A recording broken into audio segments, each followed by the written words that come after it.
Passaram muitos anos, um dia eu estava na minha casa, eu levantei, eu senti vontade de orar, fui para o meu escritório. Eu me dobrei o joelho, fiquei orando, fiquei falando com Deus, e eu comecei a sentir uma presença maligna. Vilela. E quanto mais eu orava para aquele demônio ir embora, mais eu sentia a presença dele. E aquilo foi crescendo de um tal jeito, e eu me lembrei daquela experiência que eu tinha pedido para Deus tirar.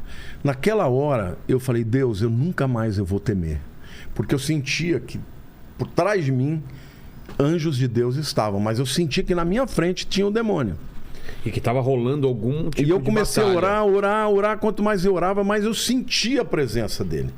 Aí eu falei, eu lembro até hoje, eu falei, agora vai ao racha. Eu vou abrir o olho. Quando eu abri, ele estava aqui, ó.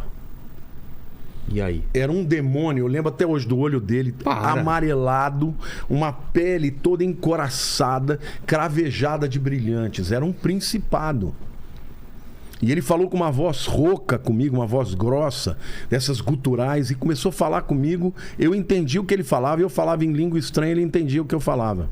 E qual que era o papo? E ele falava assim pra mim, eu vou fazer de você um bruxo muito famoso. Abandona isso aí, porque eu vou te engrandecer. E começou a falar comigo desse jeito, cara.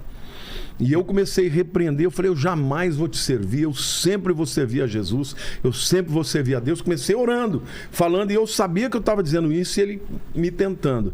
Aí chegou uma hora eu senti que Deus estava me dando vitória, e ele foi levado para o fundo do meu escritório, entrou no meio da estante.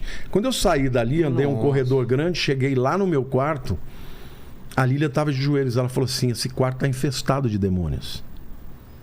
Ela não sabia de nada do que eu tinha experimentado, mas eu vi com os olhos abertos. Foi a única vez que eu vi um demônio com os olhos abertos. Mas